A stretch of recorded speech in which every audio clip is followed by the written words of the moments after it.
Voilà 16 ans que j'enseigne. Puis je questionnais vraiment si je voulais continuer à enseigner, tellement que j'avais des difficultés à vraiment fournir en salle de classe. J'étais fatiguée. J'avais énormément de questions qu'on me lançait de la part des parents, de la direction, de la part des élèves. Et je sentais moi-même que je ne fournissais plus. Et je devais changer drastiquement. Puis vraiment, je pense que toutes les étoiles se sont alignées, qui ont fait en sorte que j'ai suivi ma formation. J'ai décidé, en même temps que j'enseignais, de poursuivre ma formation à l'université. J'ai terminé mon certificat 6, mais par l'entremise de ma formation continue à l'université, j'ai pris un cours apprentissage de l'éthique, j'ai pris un cours de l'espace virtuel en salle de classe qui m'a fait voir le rôle important auquel on peut pas nier à la technologie. Par l'entremise de ces cours-là, en vivant les émotions que j'étais en train de vivre, je me suis ouvert à Twitter, je me suis ouvert à Scoop It, je me suis ouvert au blog. Puis, ces contacts, ce réseautage que j'ai su établir m'a fait voir que je ne suis pas seule, je veux vivre le changement, mais je n'ai pas à le vivre seule. Je peux aller et questionner et me ressourcer moi-même. Tout à fait raison. Je voulais pas attendre qu'on le fasse pour moi parce que si je n'allais pas m'organiser, on allait m'organiser. Puis je voulais pas qu'on m'organise moi. Moi, je voulais gérer tout ça. Si c'est dit là, de drôle de façon, mais c'est comme ça que je me sentais. C'est quoi les conseils que tu veux donner aujourd'hui des professeurs qui sont curieux de votre projet ou du classe inversée, mais ne sont pas sûrs? S'ils ont soit le temps, le courage ou l'énergie de faire quelque chose comme ça, c'est quoi le conseil que tu vas les donner aujourd'hui? Mais je pense comme toute bonne chose, il faut aller avec modération. Ce sont des étapes qu'il faut aller à petits pas. C'est certain, la lecture et consulter les gens qui l'ont vécu, oser de poser des questions, puis voir comment ceci pourrait s'appliquer en salle de classe. Faut pas oublier la raison pour laquelle je la fais a toujours une raison pédagogique. Pourquoi je fais mes vidéos, c'est parce que je veux me rapprocher de mes élèves. Alors, il faut toujours revenir à la question, mais à quoi ça va servir?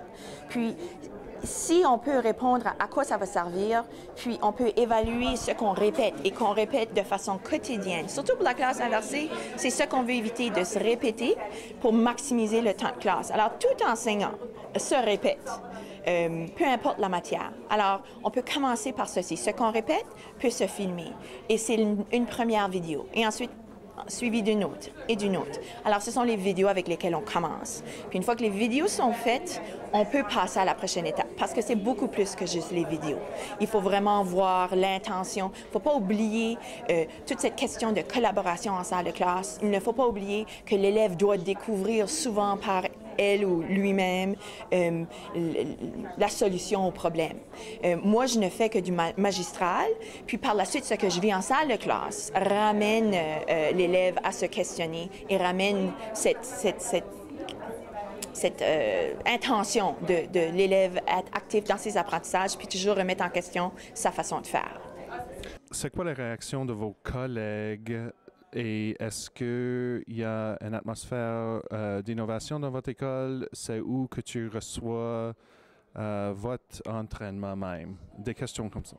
Je n'ai que de bonnes réactions, des réactions positives. C'est certain, comme je disais auparavant, il y en a qui trouvent ça très gros. Ce sont des étapes que moi j'ai choisi de vivre, parfois en train de survivre. Mais ça m'a donné un moment de... je peux pas croire que ceci existe puis qu'on n'a pas pensé de vivre ceci ou de changer un peu notre façon de faire en salle de classe auparavant. Alors, je me dis, si moi j'ai ressenti ceci, je ne peux pas être la seule. Alors, pour ceux qui me connaissent bien, je parle et je parle beaucoup. Alors, j'en parle et j'en parle. Et il y a un intérêt. J'ai choisi de le vivre moi-même d'après mes lectures, d'après mes recherches.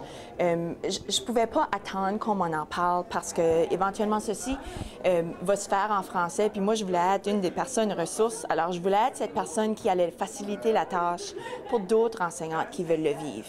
C'est très connu ou ça commence à être très populaire aux États-Unis. Il y a énormément des gens comme Khan Academy, comme Sam Bergman, puis John Sams, Aaron Sams puis John Bergman aux États-Unis, des enseignants de chimie qui ont écrit des livres et qui répandent un peu cette façon de faire en salle de classe, mais le tout se fait en anglais.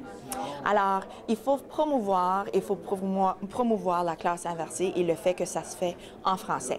Puis, honnêtement, par l'entremise de mon compte Twitter, j'ai établi de bons contacts, que d'ailleurs, j'ai hâte de rencontrer ces gens-là ici, qui vivent la classe inversée. Je ne suis pas la seule. Je suis la seule à mon école, mais je ne suis pas la seule à le faire en français. Il faut vivre nos succès, il faut vivre nos défis, mais il faut le vivre avec les autres afin qu'eux peuvent apprendre et oser faire cette différence en salle de classe.